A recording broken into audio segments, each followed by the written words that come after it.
बादलों से ढकी रात थी। एक छोटे से गांव में रामू नामक किसान अपने खेत से लौट रहा था। रास्ते में अचानक उसकी नज़र एक चमचमाती हुई चीज पर पड़ी। पास जाकर देखा तो वह एक पुराना जंग लगा हुआ संदूक था। उसकी उत्सुकता बढ़ी और उसने संदूक खोलने का निर्णय लिया। संदूक खोलते ही रामू की आंखें चमक उठी।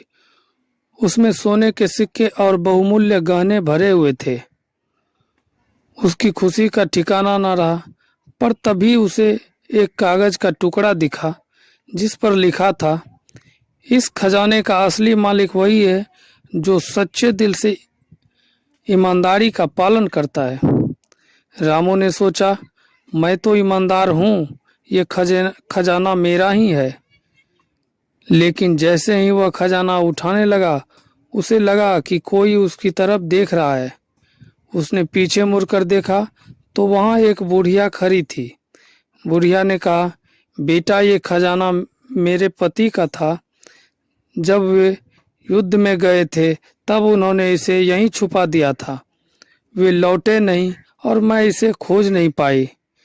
रामू के मन में दुविधा होने लगी। एक और खजाना था जो उसकी गरीबी मिटा सकता था, दूसरी ओर बुढ़िया की सच्चाई। उसने खजाना बुढ़िया को देने का निश्चय किया। बुढ़िया ने उसे आशीर्वाद दिया और कहा, बेटा, तुम्हारी ईमानदारी ने तुम्हें इस खजाने का असली मालिक बना दिया है। रामू खुश था, पर तभी बुढ़िया ने कहा, इस खजाने का एक रहस्य है। हर सिक्के के पीछे एक कहानी छिपी है। अगर तुम सच्चे दिल से इस कहानियों को जानना चाहो तो ये सिक्के तुम्हारे और भी बड़ा खजाना देंगे। रामू ने सोने के सिक्के उठाए और हर रात एक नई कहानी पढ़ने लगा। हर कहानी में एक नया मोड़ था। कभी राजा रानी की प्रेम कथा तो कभी एक वीर योद्धा की साहस गाथा। रामू इन कहानियों से बहुत कुछ सीखता गया। एक रात जब उसने आखिरी सिक्के की कहानी पढ़ी तो उसे एक गुप्त संदेश मिला। संदेश में लिखा था, जो व्यक्ति सच्चे दिल से इन कहानियों को समझेगा उसे सच्चा खजाना मिलेगा। रामू ने ध्यान से पढ़ा और सोचा, सच्चा खजाना क्या हो सकता है। उसने उन कहानियों से सीखी हुई बातें अपने जीवन में उतारनी शुरू की। उसके मन में ईमानदारी, साहस और प्रेम झलकने लगा।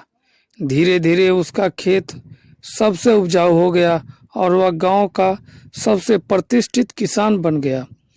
अंत में रामू ने समझा कि असली खजाना वे मूल्य और आदर्श थे जो उसने उन कहानियों से सीखे थे। सोने और गहनों से भी अधिक कीमती थी उसकी ईमानदारी और उसकी मेहनत।